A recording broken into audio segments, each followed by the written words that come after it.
Welcome back. Joining me now is Kristen Welker from the NBC's Meet the Press. Kristen, good morning. Good morning, Christy. Good to be with you. Kristen, today you are sitting down with Nikki Haley, Republican presidential candidate.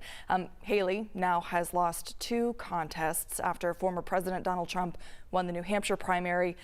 Haley vowing to stick it out, though, right now. You will be talking to her about what's next for her campaign. I mean, Kristen, where does she go from here, especially considering the primary in her home state is coming up?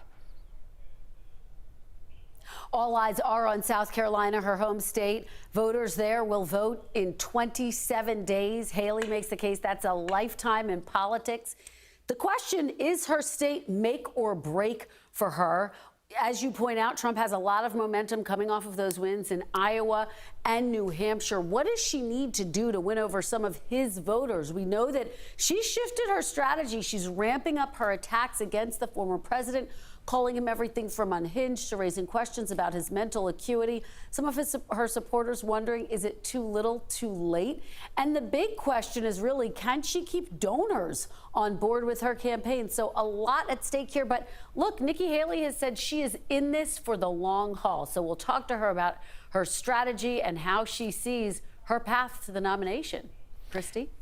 President Joe Biden and Vice President Kamala Harris were on the campaign trail this weekend, and during his visit to South Carolina, President Biden was met with some interruptions from demonstrators over the war in Gaza. And this isn't the first time that has happened. So, Kristen, the war seems to be the one issue that Biden supporters seem to be split over.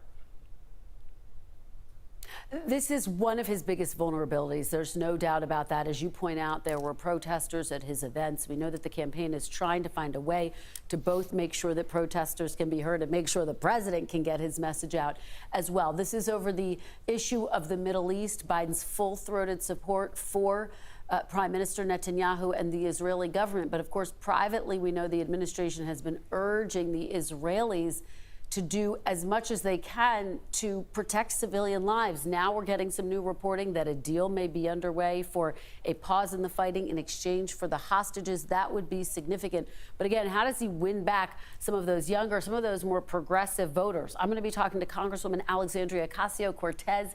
How does she see this moment, and what's her message to the president as he is facing this big vulnerability with those voters? We'll talk about all of it coming up on Meet the Press. Christy? And Kristen, before I let you go, a question about the current administration. There are some new rules for White House cabinet members. This is just weeks after Defense Secretary Lloyd Austin, who was raised in Georgia, did not notify the White House that he was in the hospital. Kristen, what does this new process look like?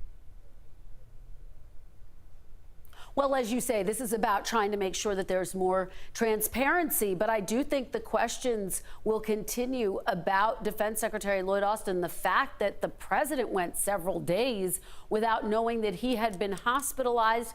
Members of Congress want to investigate. So, yes, these new rules are in place, requiring more transparency when someone is having a medical issue. But I do think that the scrutiny is going to be ongoing for the defense secretary, particularly against the backdrop of all of the foreign entanglements that the administration is currently involved in. All right, Kristen, thanks. We'll be listening when Meet the Press airs at 10, right after 11 on Live Weekend Morning News.